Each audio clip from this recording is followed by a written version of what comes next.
দল থেকে বেরিয়ে, তৃণমূল থেকে বেরিয়ে মসজিদ গড়ছেন, ইলেকশন বেরিয়ে না, দল আমাকে সাসপেন্ড করেছে। বোঝা গেল, দল সাসপেন্ড করেছে বা দল থেকে বেরিয়ে গেছেন, কি আন্ডারস্ট্যান্ডিং হয়েছে সেটা আমরা জানি না।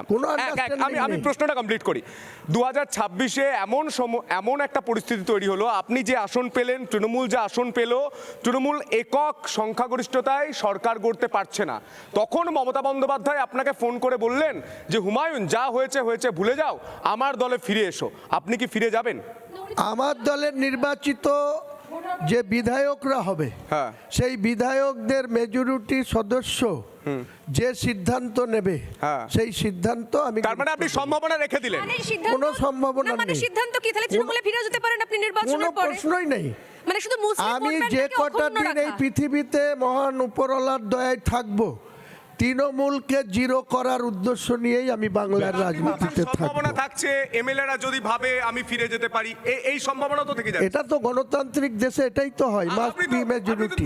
দুটো অবস্থান নিচ্ছেন, কোনো অবস্থান নেই।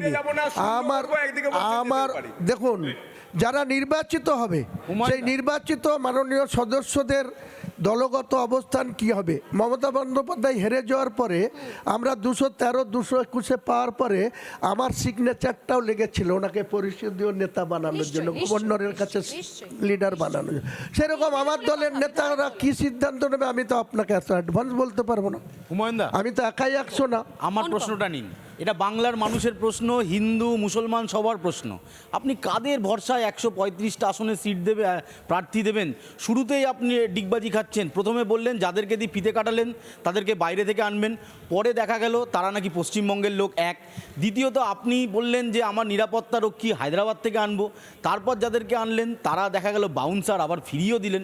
তো শুরুতেই যদি যাদের উপর ভরসা রাখছেন তারা আপনাকে ডোবায়, তাহলে কাদের ওপর ভরসা রেখে 135টা আসনে? মুসলিমদের সমাজে একটা কথা আছে, রাখে আল্লাহ মারে কে, আর মারে আল্লাহ রুখে কে।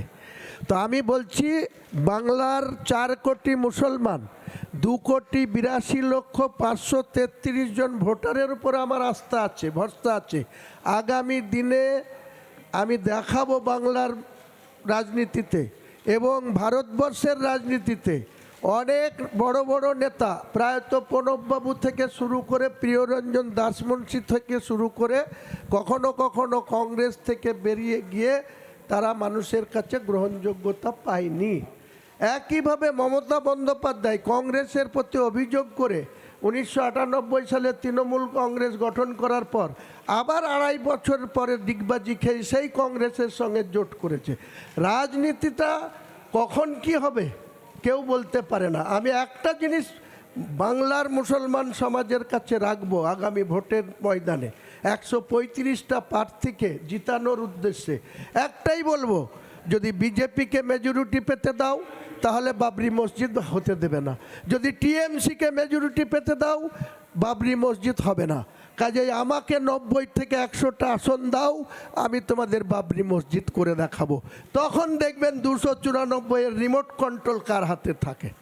পরিষ্কার কথা, মানে পরিষ্কার কথা। বাংলায় বাবরি মসজিদ প্রতিষ্ঠা করার জন্য আজকের দিনে হাজার হাজার লাখ লাখ মুসলমান হুমায়ুন কবিরকে প্রতিনিয়ত বলছে আপনি এগিয়ে চলুন, আমরা আপনার সঙ্গে আছি। সেটা উত্তর 24 পরগনা, দক্ষিণ 24 পরগনা, হাওড়া, হুগলি, নদিয়া, বীরভূম, পূর্ব বর্ধমান, পশ্চিম বর্ধমান, কুচবিহার, মালদা তো আছেই, মুর্শিদাবাদ তো আমার খাস তালুক। মানে আপনি মমতা বন্দ্যোপাধ্যায়ের ভোট ব্যাংকটা নিয়ে নিজের কাছে পুরোটা নিয়ে আপনি চাইছেন যে আপনি কিং মেকার হবেন। নিশ্চয়ই, আপনি রিমোট কন্ট্রোল আপনি হবেন।